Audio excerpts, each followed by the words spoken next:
I'm going to apply my personal protective equipment, and I'm going to ensure that there's an indication for pacing, the indication for pacing being an unstable bradycardia, unresponsive to atropine.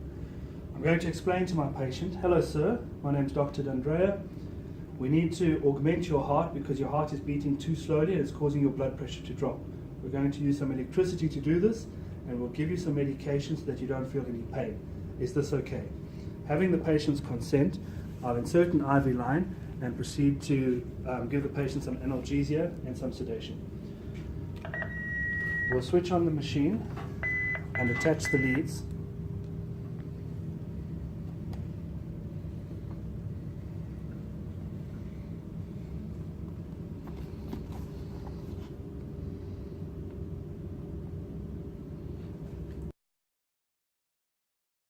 I will then proceed to attach the defibrillator pads, noting where they need to be placed by the picture on the pad itself.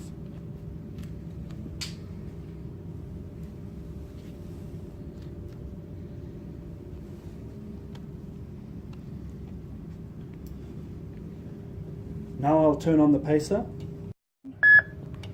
noting the information block that appears when the pacemaker is switched on.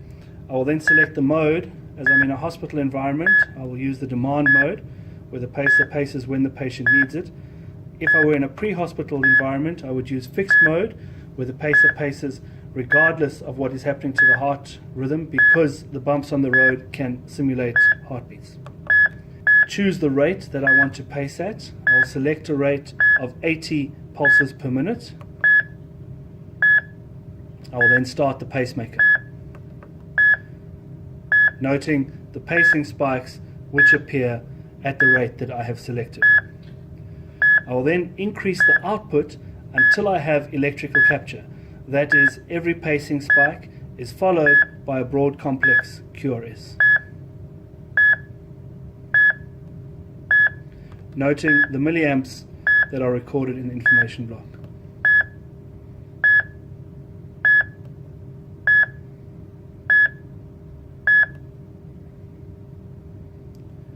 Once I have achieved electrical capture, that every pacing spike is followed by a broad QRS complex, I will then confirm that this correlates with a pulse on the patient by feeling the femoral pulse. I will not feel a carotid pulse because the contractions of the muscles might simulate a pulse and create a false positive. Once I have electrical capture, I will add a safety margin of 10%. I've achieved electrical capture at 80 milliamps. I will add 10%, which is 8 milliamps, as a safety margin for this patient. I will then repeat the blood pressure and reevaluate my patient hemodynamically. So let's revise the motions of pacing a patient with an unstable bradycardia. You'll notice the buttons on the pacing function on the machine. The first button is the pacer button. When I switch this on, a green light turns on and a block demonstrating that the pacer mode is activated appears on the machine. The second button is the rate button. The rate button has an up arrow and a down arrow. This controls the rate at which the paces will be delivered.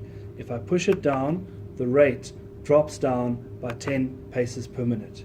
I will select the pacing rate that I wish to achieve. In this case it is 70 paces per minute. The next button is the mode button. The mode button determines what pacing mode the machine will utilize to deliver the paces to the patient. There are two modes, demand mode and fixed mode. Fixed mode delivers the pacing impulses regardless of what the patient's physiology is doing. Demand mode only delivers pacing impulses if the patient's heart rate is below the rate that you have set on the pacing machine. Generally, in a hospital environment, demand mode would be the favored mode. The next step is to start the machine pacing.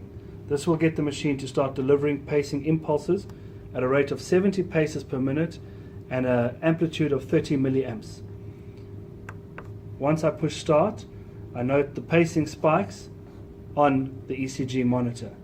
I will keep increasing the output, which is the milliamps, until I have a QRS complex following each pacing spike. Push it up to 40, 50, and I note that every pacing spike is not followed by a broad QRS complex yet.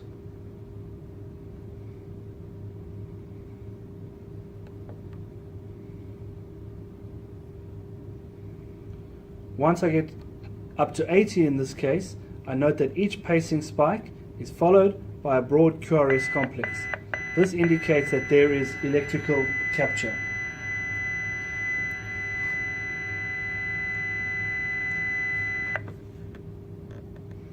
Sometimes the pads can come loose, in which case you just need to reattach them and restart the pacing again.